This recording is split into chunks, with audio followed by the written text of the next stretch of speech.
मशरिक़ वस्ता की सूरत हाल में एक बार फिर नया ट्विस्ट आया है और सदर ट्रंप ने स्ट्रेट ऑफ हॉर्मुज़ से गुजरने वाले बहरी जहाज़ों पर टोल टैक्स आयद करने का अपना ऐलान अचानक वापस ले लिया है। अमेरिकन प्रेसिडेंट का मौक़िफ़ है कि इसके बदले खलीजी ममालिक अमरीका में मज़ीद इन्वेस्टमेंट करेंगे। इस पेशरफ्त ने एक बार फिर ये सवाल खड़ा कर दिया है कि आया वाशिंगटन के पास इस तवील और पेचीदा डिस्प्यूट को रिजॉल्व करने के लिए कोई क्लियर कट स्ट्रेटजी है या नहीं। ताहम एक बात ज़रूर नुमाया होकर सामने आई है कि सदर ट्रंप की खारजा पॉलिसी बदस्तूर गैर रिवायती, गैर मुतवक्के और वक्ती मफादात के गिर्द घूमती दिखाई देती है। इसकी ताज़ा मिसाल ईरान के लिए उनकी नई धमकी है। सदर ट्रंप ने खबरदार किया है कि अगर तेहरान मुज़ाकरात की मेज़ पर वापस ना आया तो ईरान के पुलों और बिजली घरों को निशाना बनाया जा सकता है। ये पहला मौका नहीं है। अमरीकी सदर ने इस नौयत की सख्त ज़ुबान इस्तेमाल की। इससे कबल भी वो अप्रैल में कह चुके हैं, ईरान को वार्न कर चुके हैं कि अगर तेहरान ने स्ट्रेट ऑफ हॉर्मुज़ खोलने से मुताल्लिक़ अमरीकी मुतालबात को एक्सेप्ट ना किया तो एक पूरी तहज़ीब तबाह हो सकती है। मगर ईरान पर इस धमकी का कुछ ख़ास असर नहीं हुआ। तेहरान का कहना है कि अगर अमरीका मुफाहमती याददाश्त की शिकों पर इम्प्लीमेंट करता है तो डिप्लोमेटिक प्रोसेस का रास्ता भी खुला है। ताहम माहिरीन के मुताबिक मौजूदा हालात में फ़रीक़ैन के लिए फ़ौरी तौर पर मुज़ाकरात की मेज़ पर वापस आना आसान नहीं, क्योंकि ख़ित्ते में कम शिद्दत की जंग जारी है और ईरान पर नई पाबंदियाँ भी आयद की जा चुकी हैं। उधर अमरीका ने चीन पर इल्ज़ाम लगाया है कि वो ईरान पर आयद पाबंदियों पर मुकम्मल अमल दरामद को यकीनी नहीं बना रहा, जबकि बीजिंग ने इन इल्ज़ामात को मुस्तरद करते हुए ख़ित्ते में कशीदगी के लिए अमरीकी इक़दामात को ज़िम्मेदार ठहराया है। अब सवाल ये भी है कि अगर आलमी ताकतों के दरमियान इल्ज़ाम तराशी का यह सिलसिला मज़ीद शिद्दत इख्तियार करता है तो फिर खित्ते में किसी पायदार और देर पा हल की ज़मानत कौन देगा। दूसरी जानिब इस कशीदगी के मुआशी असरात भी तेज़ी से सामने आ रहे हैं। आलमी मंडी में खाम तेल की कीमत तकरीबन $85 फ़ी बैरल तक पहुँच चुकी है, जिसके नतीजे में पाकिस्तान समेत दूसरे ऑयल इम्पोर्टिंग कंट्रीज़ को एक प्रेशर का सामना है। इसी कॉन्टेक्स्ट में पाकिस्तान गवर्नमेंट ने पेट्रोलियम मसनूआत की कीमतों के तयन के तरीक़ाकार पर नज़रसानी शुरू कर दी है। इतलात हैं कि रोज़ाना की बुनियाद पर कीमतों के तयन के लिए एक नया निज़ाम ज़ेर गौर है, जिसके तहत हुकूमत का किरदार सिर्फ लिमिटेड होकर रह जाएगा और ज़्यादा इख्तियारात ओगरा को चले जाएंगे। अब देखना यह है कि आया ये नया मॉडल अमली तौर पर कामयाब हो सकेगा और इसके मुल्की मईशत और आवाम पर क्या असरात होंगे। इसी पे बात करने के लिए हमारे साथ मौजूद हैं जावेद मलिक साहब, फॉर्मर एम्बेसडर हैं, air commando retired Khalid Chishti साहब डिफेंस एनालिस्ट हैं, डॉक्टर फ़ारूक सलीम साहब इकोनॉमिस्ट हैं। आप तीनों का बहुत शुक्रिया। एम्बेसडर साहब, आई स्टार्ट विद यू। मुझे ये बताएं, जो टोल कलेक्ट करने की सजेशन आ रही है और इंफ्रास्ट्रक्चर तबाह करने की थ्रेट्स एक बार फिर हमारे सामने आ रही हैं, ये हम देख रहे हैं कि हर थोड़े दिन के बाद एक टेंशन एस्केलेट होती है, इस किस्म की स्टेटमेंट्स आती हैं, फिर डैमेज किया जाता है। ये बैक एंड फोर्थ पॉलिसी का क्या मतलब है? क्या वाशिंगटन के पास कोई क्लियर स्ट्रेटजी मौजूद नहीं है या यही स्ट्रेटजी है जो कुछ हो रहा है? आदिल भाई, मेरी रीडिंग जहाँ तक सिचुएशन की आपके साथ तो ऑब्वियसली बात भी होती रहती है। हम बहुत होपफुल थे जब ये एमओयू एग्री हुआ कि अब हम इस जंग की हालत से बाहर निकलेंगे और फिर हम इकोनॉमिक जो प्रॉस्पेरिटी के कुछ रास्ते हैं, सबसे पहले स्टेबिलिटी होगी रीजन में और उसके बाद फिर हम किसी हद तक अगर देखते हैं उस एमओयू को तो पॉइंट 4 और 5 के बाद जब ब्लॉकेड खुल जाती है और ईरान ने अपना जो साइड ऑफ ब्लॉकेड था वो ख़त्म करना था, तो उसके बाद जो नेक्स्ट स्टेप्स थे वो तो billions of dollars of reconstruction और इकोनॉमिक प्रॉस्पेरिटी का एक रास्ता फराहम कर रहे थे ईरान को।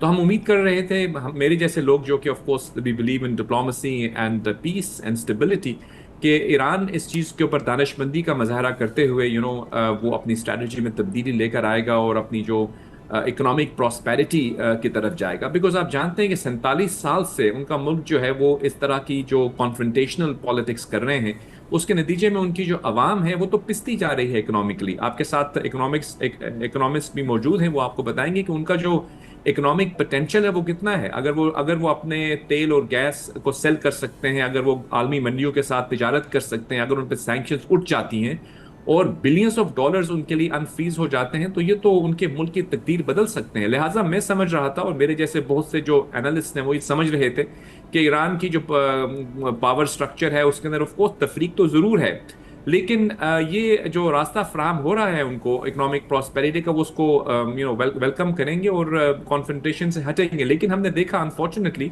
कि कुछ टारगेट की गई शिप्स, ऐसी शिप्स जो कि सिविलियन शिप्स थी, तेल लेकर जा रही थी। पहले तो कुछ फार ईस्टर्न शिप्स थी, उसके बाद अनफॉर्चुनेटली इवन कतर की शिप को भी टारगेट कर दिया गया। कतर तो वो मुल्क है जिसके प्राइम मिनिस्टर आपके साथ स्विट्जरलैंड में हमारे वजीर आजम शहबाज शरीफ और जेडी वैंस के साथ जो तीसरी बड़ी शख्सियत थी ईरानी दोस्तों के साथ, वो जो थी प्राइम मिनिस्टर ऑफ कतर थे। यानी वो इतने इन्वेस्टेड हैं इस सारे प्रोसेस में, उनकी शिप को टारगेट किया गया। तो उसके नतीजे में फिर ऑब्वियसली अगर आप रिपीटेडली अटैक करते जाएंगे उन शिप्स के ऊपर और फिर उन मुस्लिम ममालिक के ऊपर जो गल्फ ममालिक में मौजूद हैं, तो फिर आप ये तो एक्सपेक्ट नहीं कर सकते कि जो सुपर पावर है वो चुप करके बैठे रहेंगे। उन्होंने भी रिटेलिएट किया, और रिटेलिएट इस तरह से किया कि मेरी अंडरस्टैंडिंग के मुताबिक काफी टफ जो है वो उन्होंने अटैक्स किए हैं। अनफॉर्चुनेट है, वन वाज नेवर होपिंग कि इस तरफ हम जा रहे होंगे। अब जो ये आप टोल की बात कर रहे हैं, देखिए as a student of diplomacy and international law, मैं तो इन दोनों चीज़ों को से एग्री नहीं कर पाता कि आप एक इंटरनेशनल वाटर को जिसका right of navigation international law के अंदर इंश्राइंड है, उसको आप किसी किस्म की पाबंदी लगाएं। ना उसकी कोई हिस्टोरिकल एविडेंस है, ना उसका कोई फाउंडेशन आपको इंटरनेशनल लॉ में मिलेगा। हमारे साथ एयर कोमोडोर साहब आपको बताएंगे कि obviously I will not subscribe to that notion, लेकिन कुछ लोग कहते हैं कि जंग की हालत में all is fair in love and war, यानी वॉर के दौरान अगर एक स्ट्रेटजी के तौर पर आप अपना हुर्मुज को रोकते हैं, मैं तो उससे एग्री नहीं करूंगा, लेकिन हो सकता है आप खींच तान के उसको जस्टिफाई कर लें। लेकिन जब आप जंग की हालत से निकल कर आप जो है वो अमन की तरफ जा रहे हैं, बिलखुसूस इतनी एफर्ट्स जो 4 महीने की नेगोशिएशंस पाकिस्तान ने लीड की, फिर कतर ने की, तो फिर तो आपको आपने हुर्मुज को रोक के रखना मेरी समझ से बाहर है। एक तरफ आप उसको रोकेंगे भी अगर, तो चलें, वो कहते हैं ना अंग्रेजी में पेनी वाइज पाउंड फुलिश, यानी आप कितनी टोल वसूल कर लेंगे।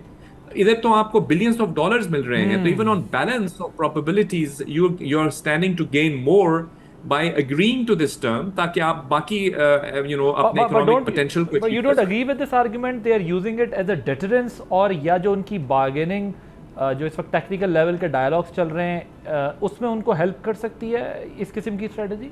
you don't agree with this argument? Adil bhai, I would say that if you are still holding that in your hand, and this is like holding the whole process hostage to something, means you're not sincere to the other points of the negotiations. यानी ऐसा तो नहीं है कि जो MOU है ये एकदम से जल्दी में तैयार किया गया, यानी 4 महीने की deliberations में वो तमाम concerns जो कि legitimate concerns हैं, यानी there's a mistrust on America, I agree with that, लेकिन उन ट्रस्ट को ओवरकम करने के लिए हमारे फील्ड मार्शल के 2 विजिट्स हैं, उनकी एफर्ट्स हैं, कतर बीच में मौजूद है, हम लोग मौजूद हैं, तो फिर ऑफ कोर्स आपको किसी हद तक तो आगे बढ़ने के लिए यानी you have to move forward. आप हमेशा माजी की बैड एक्सपीरियंसेस के हॉस्टेज रहेंगे तो फिर तो we will never be able to go forward. ठीक, एक आर्टिकल 5 की भी बात हो रही है कि जो स्विट्जरलैंड में इस्लामाबाद अकॉर्ड से रिलेटेड कि उसके अंदर एक स्पेस दी गई कि ठीक है 60 डेज तक, जब तक ये टेक्निकल इश्यूज चल रहे हैं उस वक्त तक जो है वो इसका कंट्रोल ईरान अपने पास रख सकता है, लेकिन इस तरह नहीं जिस तरह से अटैक की सूरत में हमें दिखाई दिया है, क्योंकि उसकी क्लैरिटी नहीं थी आई थिंक इसमें, if I am not mistaken, कि उसमें कोई क्लैरिटी नहीं है, लेकिन 60 डेज तक होल्ड हुआ था ये प्रोसेस। एनीवेज चिश्ती साहब, अमेरिका की ये जो ब्लॉकेड है और ईरान की जो काउंटर स्ट्रैटेजी है, ये इस रीजन की सिक्योरिटी में क्या सिनेरियो बना रही है? अब ये जो एक और नया फेज़ है ये किस तरफ हमें लेके जा रहा है? जी बहुत शुक्रिया भाई साहब, आपने इनवाइट किया। देखिए मैं वहीं से कंटिन्यू करता हूँ मिस्टर जावेद ने जहाँ छोड़ी बात जी। देखिए बुनियादी तौर पर जो JCPOA हुआ था वो एक डेटरेंस बेस्ड हुआ था, यानी एक खौफ दिलाया गया था ईरान को, और ये जो भी फायदे लिए गए थे उस वक्त 8 टन रिच न्यूक्लियर जो है वॉलंटरली ईरान ने हवाले किया था to Caspian sea to Russia. अब तो सिर्फ 400 किलोग्राम की बात हो रही थी। अब जो लीवरेज मिला है वो ज्यादा डिग्री ऑफ अश्योर्ड इसलिए था कि इससे ज्यादा मेरा नहीं ख्याल कि कॉम्प्रोमाइज्ड अमेरिकन प्रेसिडेंट आपको रीसेंट हिस्ट्री में नजर आएगा। कॉम्प्रोमाइज का मतलब मैं एथिक मोरालिटी की नहीं कह रहा, compromise from the winning point of view कह रहा हूँ। अब he was ready to give it out to you, आप बयानात उनके इकट्ठे कर लें, ऊपर वाले जो खतरनाक बयानात है वो छोड़ दें, जो शूट अप करके वो करते हैं कि आज रात सिविलाइजेशन, जब आप डाउन प्ले जब वो कर रहे होते हैं, जब कहते हैं कि ईरान को चाहिए मेरी मान ले, तो मुझे तो some time almost president Trump in between the line मिन्नतें करते नजर आते हैं कि यार मेरी इज्जत रख लो, मान जाओ यार, बस अब छोड़ दो इसको, जिद अपनी करोगे तो फिर मेरे पास तो एक बहुत बड़ा पिस्टल है, मुझे चलाना पड़ेगा। और add on top of that Netanyahu factor, add on top of that 50,000 military troops इस इलाके में अमेरिका के अभी भी मौजूद हैं। जब मैंने वर्ल्ड ग्लोबल देखनी शुरू की ट्रूप्स की तादाद दुनिया में कितनी है, एंड आई फाउंड आउट कि 192 ममालिक में से बासी साहब 140 ममालिक की जो फौज है या ट्रूप्स जो हैं उनके 50,000 से कम तादाद है। तो आप इमेजिन करें कितनी बड़ी फोर्स अमेरिका लेके फिर रहा है। ऐड करें नेतन्याहू, ऐड करें एंगर, ऐड करें कत्ल करने की धमकियां प्रेसिडेंट ट्रंप को, तो फिर अब ये लगता है वैल्यू कन्वर्जन तक मैं भी एग्री करता हूं मिस्टर जावेद से कि देखिए वैल्यू समझ आई है, न्यू फाउंड लीवरेज मिल गया उसको, लेकिन फिर आपने वैल्यू में कन्वर्जन भी करनी होती है। एक जब भी आप मिसरीड करेंगे, America is still the super power. आप ये नहीं कह सकते कि उसने 43 जहाज गिरवा लिए हैं तो इसका मतलब है अब तो हमने इतना मार दिया। उसके पास अभी भी 6,500 जहाज, बॉम्बर्स और सपोर्ट एयरक्राफ्ट हैं, उसकी मिलिट्री माइट है। नेतन्याहू के लिए ये जो पीस टेम्परेरी हुआ, चाहे वो एग्जिस्टेशनल थ्रेट है, सुइसाइडल है, और सबसे ज्यादा उसके लिए एक प्रोहिबिटिव एक ऑप्शन है। उसके लिए ये ऑप्शन नहीं है कि यहाँ पे पीस हो जाए, बिकॉज उसने अपने लोगों को कहा हुआ था कि मैं एक न्यूट्रलाइज कर दूंगा ईरान की सारी, वीकन नहीं करूंगा, ऑलमोस्ट शॉर्ट ऑफ ऑब्लिटरेशन कर दूंगा, इनहाइलेट कर दूंगा कि वो कॉम्प्रोमाइज करेगा एंड फॉर एवर कभी थ्रेट नहीं रहेगा। वो तो उसको फ्रस्ट्रेशन में मिला नहीं। जब वो नहीं मिला तो प्रेसिडेंट ट्रंप ने बीच का रास्ता निकाला कि मुझे अगर ईरान थोड़ी फेस सेविंग दे दे तो मैं फिर उधर से भी थोड़ा सा टफ टाइम दे के नेतन्याहू को बात मनवा लूंगा। जब एक इन बिटवीन निकल आया था और पहली दफा निकला था, और पहली दफा ईरान ने इतना 47 सालों में from a position of strength, relatively मैं कह रहा हूं पिछले 47 सालों से जब एक दफा गेन कर ली थी, तो आई थिंक लोगों का जो जनाजे पे था, लोगों का हजूम था, लोगों की पार्टिसिपेशन थी, लोगों का एंगर था, लोगों में फ्रस्ट्रेशन थी, उसको टेबल पे नहीं लाना होता लीडरों ने उसको शो ऑफ फोर्स के तौर पर, अपनी डेटरेंस के तौर पर यूज करना होता है। That is what I believe. उनको ये कहना चाहिए था कि तुम जानते नहीं हमारे 2.5 करोड़ लोग या 2 करोड़ लोग जनाजे पे निकलते हैं, ये कन्वर्ट करना होता है। एंड स्पेशली जो मिस्टर जावेद भी कह रहे थे कि फिर कतर जैसे मुल्क पे हमला करके आपने मैसेज ये दिया कि अगर हमारा ट्रस्ट डेफिसिट जंग के दौरान हुआ था अरब ममालिक पर, मिडल ईस्ट में दोबारा दिन पर हमले किए गए थे, एंड इट कंटिन्यूज, ये नहीं कहना चाहिए था। ये गैप ब्रिज करने का टाइम था, ये रिकंसोलिडेट करने का टाइम था, और ये अमेरिका को यहां से कलेक्टिवली जो टारगेट हुए मुल्क प्लस ईरान, इनको कलेक्टिवली निकालने का टाइम था, और ताकि अपनी तरफ खींचे ईरान। अब अगर आप डिटरेंस करेंगे, बुली करेंगे, हिट बैक करेंगे, तो आप खुद पुश बैक कर रहे हैं अमेरिका की तरफ, और जब अमेरिका की तरफ कर रहे हैं तो इनडायरेक्टली इजराइल की तरफ कर रहे हैं। Interesting, very interesting. एक ब्रेक लेंगे, ब्रेक के बाद डिस्कशन को यहीं से कंटिन्यू करेंगे।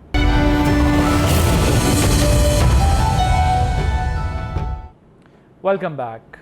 डॉक्टर फ़रूख सलीम साहब, आप तो हमें काफ़ी अरसे से डरा ही रहे थे, लेकिन अब तो फिर हम ये देख रहे हैं crude oil prices up and down ये चलता रहता है, और जिस किस्म का एक सिनेरियो क्रिएट हो गया है, जो सिचुएशन बन चुकी है, जो पॉलिटिकल सिचुएशन भी है, इस वक्त इंटरनेशनल अफेयर्स हम देख रहे हैं, और बड़ी अच्छी बात की है अभी चिश्ती साहब ने भी और एम्बेसडर साहब ने भी कि देखें एक लिवरेज मिला, उसको कैपिटलाइज करने की ज़रूरत थी। फिर जो कंट्रीज़ जैसे कतर, पाकिस्तान बड़ा इंपॉर्टेंट रोल प्ले कर रहे हैं, इस्लामाबाद अकॉर्ड उसको नाम दिया गया है। अब दुनिया देखें, ठीक है यूनाइटेड नेशन का फोरम वीक ज़रूर हुआ है, लेकिन एक नए फोरम्स बन रहे हैं ना, नए अलाइंसेस बन रहे हैं, नई चीज़ें बन रही हैं, तो थोड़ा सा ईरान को भी जो है वो ये डिस्काउंट देना चाहिए था अपने ओपोनेंट को कि ठीक है मेरे साथ भी कुछ फोर्सेस एंगेज हैं, they are responsible for that dialogue.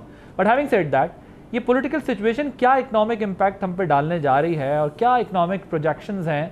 आपको क्या लगता है अब इस जो अजीब सी सिचुएशन है, ना जंग हो रही है, ना जंग खत्म हो रही है, ना कोई जीत रहा है, ना कोई हार है, so where are we heading? दुनिया ये किस तरफ जा रही है? इकोनॉमिक पोजीशन क्या होगी?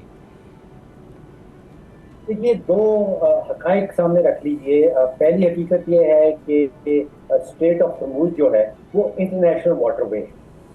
दूसरी हकीकत ये है कि इस इंटरनेशनल वाटरवे से तकरीबन 2 करोड़ बैरल जो है रोज़ाना की बुनियाद पे यहाँ से गुजरते हैं।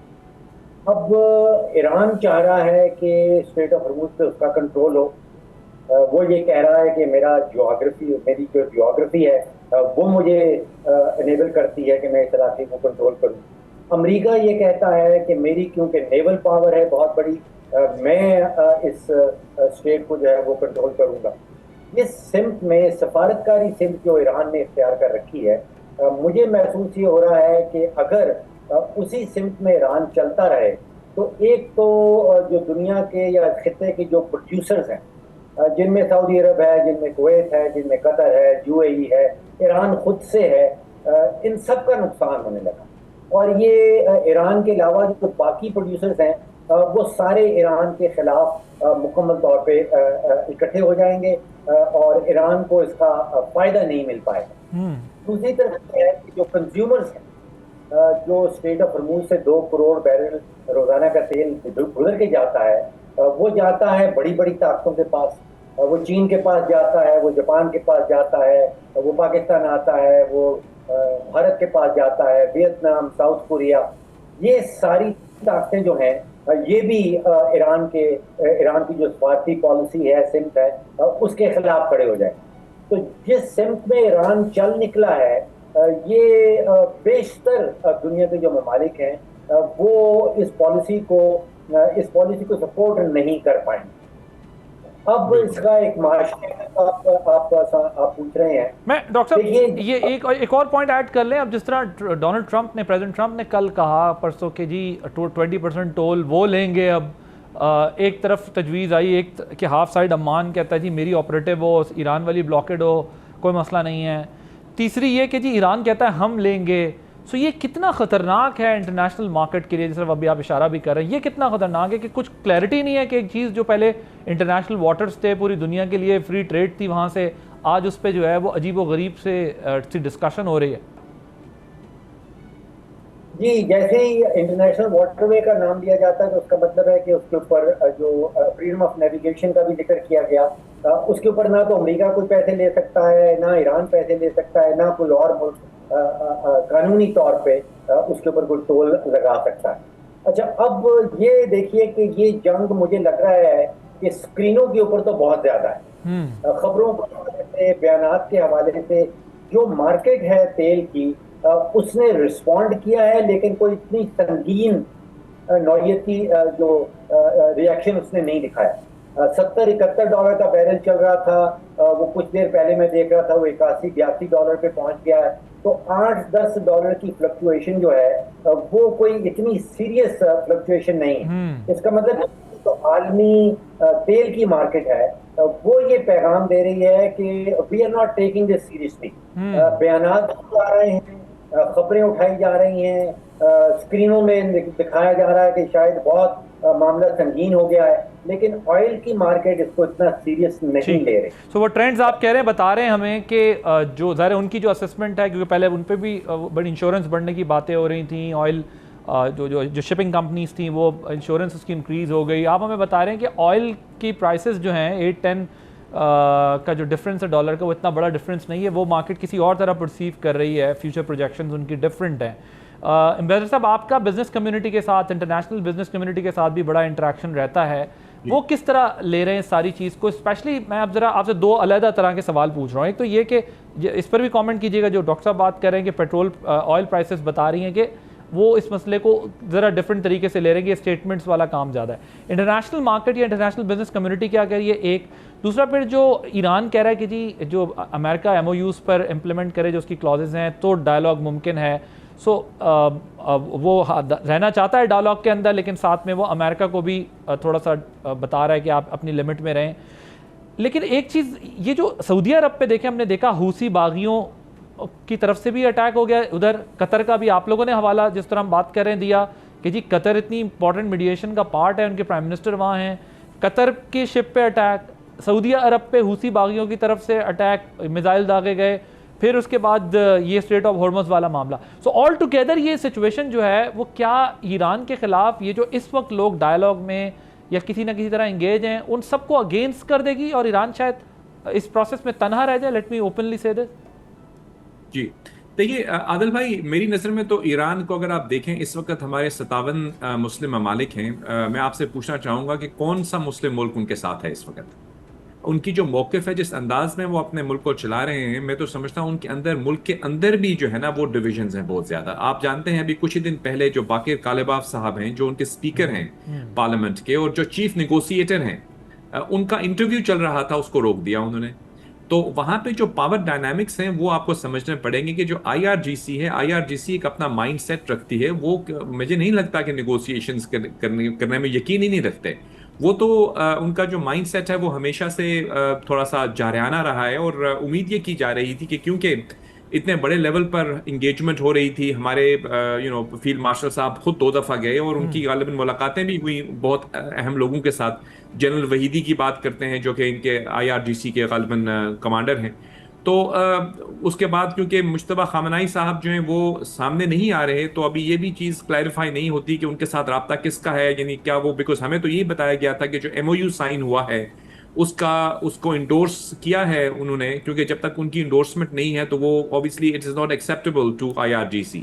और उनके प्रेसिडेंट ऑफ ईरान जब उस पर साइन कर देते हैं तो हम ये एज्यूम कर सकते थे कि तमाम जो पावर सेंटर्स हैं उन्होंने उसको इंडोर्स किया है, लेकिन लगता यूं है कि ऐसा नहीं था।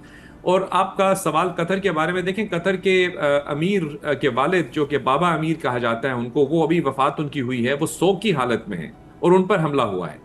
UAE पे हमले हो रहे हैं, यानी टैंकर्स पे उनके, बहरेन पे, कुवैत पे, जॉर्डन पे, और ये जो हुतीज हैं जो सऊदी अरेबिया पे हमलावर हैं। मेरा सवाल होगा, आप सब खुद जानते हैं कि हुतीज को कौन आर्म करता है।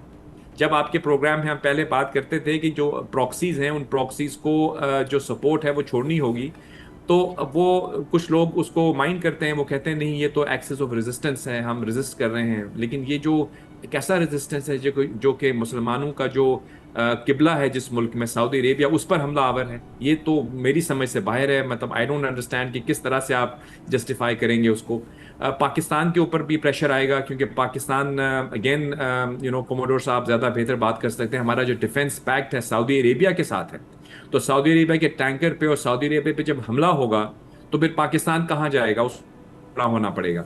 तो आप उस एक जो मीडिएटर है उस पर हमला कर रहे हैं, दूसरे के लिए और मुश्किलें पैदा कर रहे हैं। तो मुझे नहीं लगता कि सीरियसनेस है वहां पे किसी हद तक इस मसले को रिजॉल्व करने की through dialogue and through diplomatic means, which is very unfortunate. क्योंकि देखिए हमारी तो पाकिस्तान के पॉइंट ऑफ व्यू से आप बात कीजिएगा कि पाकिस्तान के जो फील्ड मार्शल हैं या प्राइम मिनिस्टर हैं, इन्होंने तो बहुत मेहनत के साथ और बहुत ही, मैं समझता हूं कि डिलिजेंटली एक बहुत हाई स्टेक्स डिप्लोमेसी की है। यानी even we've utilized our diplomatic capital, even कुछ ऐसे दोस्तों को हमने अपसेट भी किया जिनको गालिबन I don't want to go into it, लेकिन ऑब्वियसली हम देख रहे हैं कि ये इस तमाम एफर्ट्स के बाद अगर आप दोबारा से ये कहते हैं कि भाई पाबना हुर्मुज का हम रोक देंगे, ये कर देंगे, तो फिर तो दुख ही कर सकते हैं आप। You can feel sorry for the situation. You mean to say it would be very difficult to manage things for all those parties जो इसके अंदर इन्वॉल्व हैं, उन कंट्रीज के लिए भी। One more thing, sorry Adil भाई, with your permission I would like to say, अभी डॉक्टर साहब फरमा रहे थे about the right of navigation, I totally endorse that, of course that is what my view is also.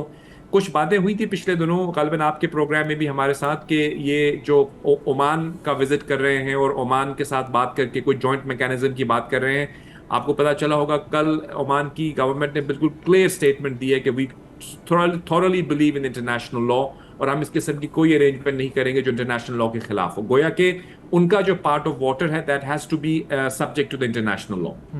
और वो हालांकि Iran के साथ ओमान भी बहुत एंगेज था इस सारे डायलॉग के प्रोसेस में और मीडिएशन के प्रोसेस में। बट वेरी इंटरेस्टिंग चिश्ती साहब, ये जो इस वॉर के दौरान अभी जो मैं एम्बेसडर साहब से भी बात कर रहा था, ये कुछ दोबारा जैसे वो प्रॉक्सीज एक्टिवेट हो जाती हैं, लेट्स बी फेयर, और ठीक है कि ईरान की अपनी एक रेजिस्टेंस या रेजिलियंस उसको रिकग्नाइज भी किया गया, लेकिन सऊदी अरब पे भी मिसाइल दाग दिए और ये बाकी की हम डिस्कशन अभी कर ही चुके हैं पहले। आप इसे किस कॉन्टेक्स्ट में देख रहे हैं? और ये तो it would be very difficult for Pakistan to handle this situation as well, because हमारा उनके साथ एक पैक्ट भी है। सो कैसे होगा? मतलब ये तो फिर पोजीशन बड़ी ख़राब होती जाएगी ईरान की इसमें।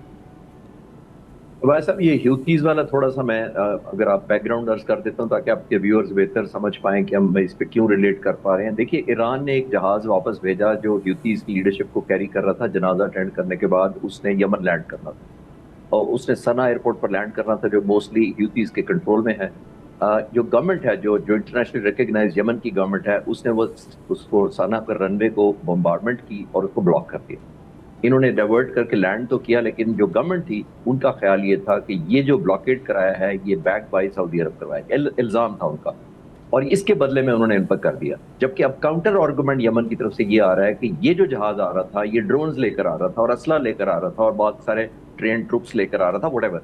तो मैं ये सिर्फ बैकग्राउंड इसलिए अर्ज कर रहा हूँ कि ये ट्रस्ट डेफिसिट इतना ज्यादा है, लेकिन जो हम सारे एग्री कर रहे हैं, मेरा ख्याल है कि ईरान ने एक थ्रेशोल्ड लाइन डिसाइड करनी थी फिर भी, कि कहां तक एस्केलेशन रीजनली खास तौर पर एंड पर्टिकुलरली जो मिस्टर जावेद कह रहे थे, सऊदी अरब तक अगर आपने हीट पहुंचानी है तो कॉन्सिक्वेंशियल इमोशनल भी होंगे, मिलिट्री के भी होंगे और डिप्लोमेसी के तो होंगे ही होंगे। ये एक बड़ा इंपॉर्टेंट फैक्टर है।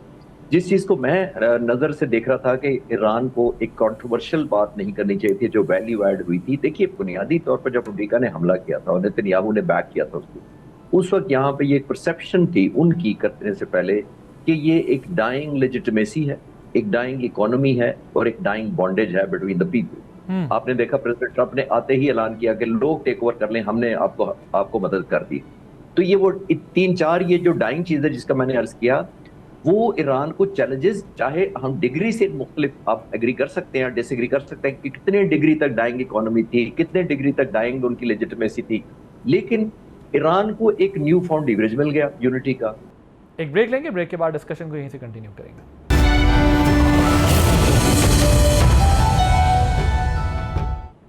Welcome back. डॉक्टर साहब, गवर्नमेंट की तरफ से ये अभी ज़रा अपने लोकल इशू के ऊपर आते हैं। पेट्रोलियम प्राइसेस का जो मसला है, ये बड़ा इंटरेस्टिंग है कि अब गवर्नमेंट जो है वो डेली बेसिस के ऊपर इसकी असेसमेंट करेगी। ये कितना फिजिबल लगता है आपको कि इसको डेली बेसिस पर जो है वो मैनेज किया जा सकता है, और इकोनॉमी पे इसके कोई पॉजिटिव या नेगेटिव क्या इम्पैक्ट होगा? देखिए, पहली बात तो यह है कि पिछले 4 महीनों में जो आलमी मंडी में उतार चढ़ाव देखा है हमने तेल का, और जो उतार चढ़ाव देखा है पाकिस्तान के अंदर, अब ये पक्की बात हो गई कि वो जो बात की जाती थी कि एक फ्लैट का फॉर्मूला है और पाकिस्तान में जो कीमतें हैं उसके मुताबिक फिक्स की जाती हैं, अब ये आलमी मंडी की कीमतों में और पाकिस्तान में जो कीमतें हैं इनका कोई ताल्लुक नहीं रहा आपस में, कोई सेट फॉर्मूला नजर नहीं आता। अगर आलमी मंडी में कीमतें 10% बढ़ती हैं तो पाकिस्तान में आप सोचिए कि वो 15% तक बढ़ जाती हैं। जब आलमी मंडी में 8-10% कीमतें नीचे आती हैं तो पाकिस्तान में 2 या 3% कीमतें नीचे आती हैं। तो एक तो वो वाला जो मामला बार बार क्लेम किया जाता है कि कोई ऐसा एक फॉर्मूला है जिसको वो फ्लैट्स कहते हैं, सिंगापुर का बीन है, उसके मुताबिक हम जा रहे हैं, वो कतन कोई ताल्लुक नहीं है पाकिस्तान की कीमतों में और आलमी मंडी की कीमतों में। पाकिस्तान की कीमतें जो हैं वो उनकी अपनी कोई सिमत है, वो PSO जो डिक्लेयर्ड प्राइस बताता है वो सब जगह पहुंच जाती है, और फिर जो डिफरेंस आना शुरू हो गया है, अब आप सोचिए कि तकरीबन साल का जो पाकिस्तानी इंटरनेशनल मार्केट की प्राइस के मुकाबले में ओवर पे कर रहे हैं, वो लगभग 300-350 अरब रुपया बन जाता है सालाना की बुनियाद के ऊपर। और ये 2 तिजोरियों की तरफ जा रहा है। एक अपनी तिजोरी है जो पेट्रोलियम लेवी बढ़ता जाता है। आप अंदाजा कीजिए कि 2022 में पेट्रोलियम लेवी 10 रुपए फी लीटर था, अब वो 80 रुपए फी लीटर हो गया है।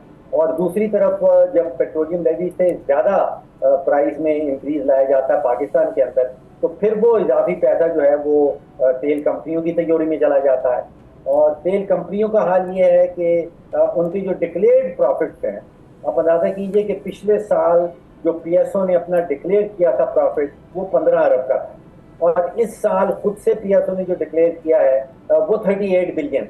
तो आप सोचिए कि 100% से ज्यादा का इजाफा हुआ है वहाँ पे। अटक पेट्रोलियम जो है वो 7 अरब तक आया उसके पिछले साल, इस साल 14 अरब है, वो पूरा 100% इजाफा आ जाता है। जो पाकिस्तान रिफाइनरी 2 अरब का प्रॉफिट था पिछले साल, इस साल 10 अरब का प्रॉफिट दिखाया है। नेशनल रिफाइनरी पिछले साल नुकसान किया उन्होंने और इस साल 7 अरब का प्रॉफिट दिखाया है। तो ये बोझ जो है ये 24 करोड़ के ऊपर पड़ता जा रहा है, और तिजोरियां जो है हुकूमत की और तेल कंपनीज की वो भरती चली जा रही है। ठीक है, सही है। और वैसे ये क्या ये भी कहा जा सकता है कि डेली बेसिस पे असेसमेंट हुई तो ये जो एक्स्ट्रा ऑर्डिनरी फ्यूल रिजर्व कर लिया जाता है या टैंक्स फुल करा लिए जाते हैं, या इससे भी कोई फ़र्क पड़ेगा कि लोगों को पता होगा ठीक है डेली की प्राइसेस होंगी तो उतनी रिक्वायरमेंट का फ्यूल डलवाया जाए, तो ये जो गवर्नमेंट अपने इंपोर्ट बिल और ये कहती है कि जी फ्यूल, तो इस तरह का भी कोई चीज़ इससे फ़र्क पड़ सकता है या नहीं? देखिए, पहली बात तो ये है कि हुकूमत पाकिस्तान जो सऊदी अरब से UAE से तेल लेती है ये डिफर्ड पेमेंट पे ले रही है। हम कोई पेमेंट उसकी नहीं करते हैं बहुत बड़ी क्वांटिटी की। दूसरा मामला ये है कि ये डेली हो जाए, वीकली हो जाए, बाई वीकली हो जाए, तो फोर्टनाइटली हो जाए, इसका ये हमारे प्रॉब्लम का सोल्यूशन नहीं। प्रॉब्लम का सोल्यूशन है कि हुकूमत जो है वो तेल के सेक्टर से दस्तबरदार हो जाए। मतलब हुकूमत का क्या रोल है? कौन सा दुनिया में ऐसा मुल्क है जहाँ वजीर आजम साहब आते हैं और वो ऐलान करते हैं कि कल पेट्रोल की कीमत ये होगी। Let the private sector do it. इतनी सारी प्राइवेट कंपनीज हैं, वो खुद ही तेल इंपोर्ट करें, वो अपनी कीमतें रखें, उनके पेट्रोल पंप के डिस्ट्रीब्यूशन चैनल्स भी हैं। दुनिया भर में यही होता है।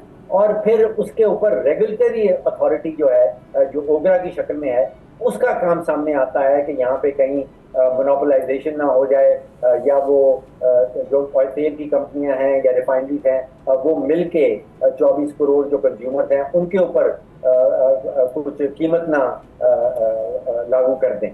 तो काम तो असल सोल्यूशन तो ये है कि the government should get out of it. और जितनी हुकूमत कोशिश कर रही है कि वो कारोबार के अंदर रहे, तो शक्ल शुबात उठते हैं कि उनका अपना भी कोई interest.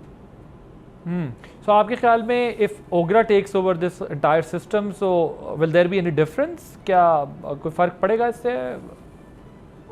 OGRA as a regulatory agency, उसने रेगुलेटिंग करनी है, बाकी सब डीरेगुलेट करते हैं। देखिए, मैं उसकी कंपैरिजन आपको बताता हूँ कि जब पाकिस्तान में टेलीकम्युनिकेशन का सेक्टर रेगुलेट करती थी हुकूमत, तो मुझे याद आता है कि एक टेलीफोन कनेक्शन के लिए साल 2-2 साल का इंतजार करना पड़ता था। लंबी बातें चलती थी, लैंडलाइंस के लिए लैंडलाइंस के लिए MNAs को कोटा दिया जाता था और लोग भागते थे MNAs के पास। फिर वो डीरेगुलेट कर दिया गया। अब आप देखिए कि मैं इतना इस्तेमाल करता हूं अपने मोबाइल फोन को, वो 2-2,5-3 हज़ार से ज्यादा का बिल नहीं आता। आप एक कनेक्शन लेने जाएं एयरटेल से, किसी और कंपनी से, आपको साथ में 6 लैंडलाइनें वो मुफ्त में देते हैं। तो डीरेगुलेट कर दें, जो प्राइवेट सेक्टर है, डिमांड सप्लाई के ऊपर सब मामला छोड़ दें। हुकूमत का क्या काम है कि वो रोज की बुनियाद के ऊपर या हफ्ते की बुनियाद के ऊपर ये आके डिसाइड करे कि जी तेल की कीमत क्या होगी, आटे की कीमत क्या होगी, चीनी की कीमत क्या होगी। ये छोड़ दें सब पब्लिक फ्री मार्केट इकोनॉमी फॉर्मूले पे चले जाएं। लेकिन इन्होंने तो अभी वीट का भी सारे एफर्ट्स करने के बावजूद, प्राइवेट कंपनीज को ये कॉन्ट्रैक्ट देने के बावजूद वीट का ये हाल किया कि शॉर्ट भी हो गई है और महंगी भी हो रही है। सो फ्यूल में तो हमारे यहाँ जो पॉलिटिकल एलीट है उसके अपने भी इंटरेस्ट हैं उसके अंदर।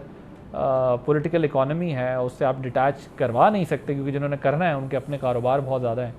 सो ये इस वक्त जो है वो सिचुएशन है। Thank you so much doctor Farooq Saleem साहब, जावेद मलिक साहब, air commander retired Khalid Chishti साहब मौजूद थे। आपने प्रोग्राम देखा। That's all we have for tonight. Allah हाफ़िज़।